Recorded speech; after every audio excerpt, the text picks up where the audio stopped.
The idea, what I wrote was the idea that the Australian government, any more than the British government or the American government, should be the arbiter of what is true and what is false is absolutely ridiculous to my mind. And the important point is, it's not just that this particular Australian government can't do this.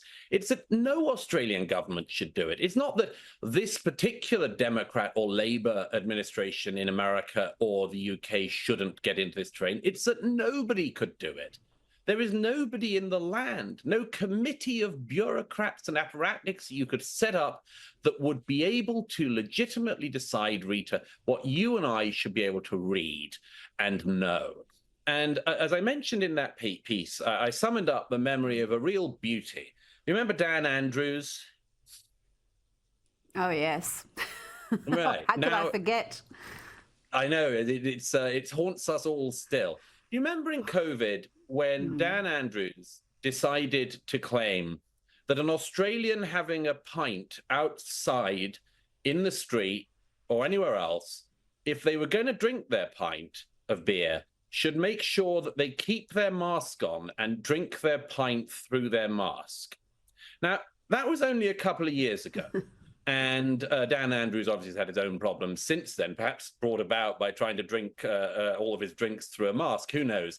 But the interesting thing is that passed for completely acceptable disinformation and misinformation by a very serious high-level official in Australia.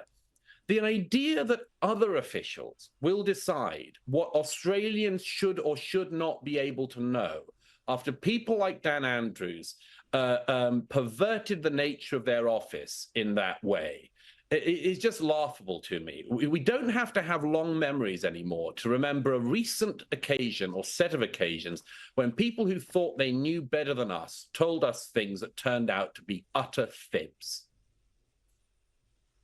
Oh, Dan Andrews, the list with him is long, the former Victorian Premier. I remember when he scolded Victorians for watching sunsets at the beach. Apparently that was a danger to themselves and to their neighbours, watching sunsets.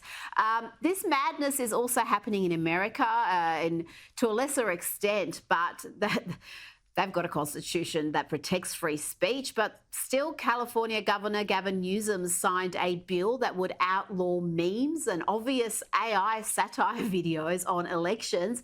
This ban was inspired by this amusing clip mocking the Democrats. I had 4 years under the tutelage of the ultimate deep state puppet, a wonderful mentor, Joe Biden. Joe taught me rule number 1, carefully hide your total incompetence. I mean, really, Douglas, are Californians so thick that they need to be protected from parody videos and funny memes? I was delighted to see that one meme online today had Gavin Newsom dressed as a clown. I suppose Gavin Newsom would be confused as to whether or not we actually think he did appear on stage dressed as a clown. But I think I trust the voters of California and America a bit more than that. It's pretty amazing, isn't it? I mean, Gavin Newsom would have a particular strong impulse for trying to stop mocking memes and much more. That's because he's absolutely ripe for them. But once again, you get into this thing of, I wonder who would be just enough and wise enough to decide what mockery was and was not allowed. Maybe memes about Donald Trump would be allowed in this system. Maybe memes about J.D. Vance would be allowed in this system. But I suspect they would crack down double hard if the meme or the joke or the satire was about Gavin Newsom.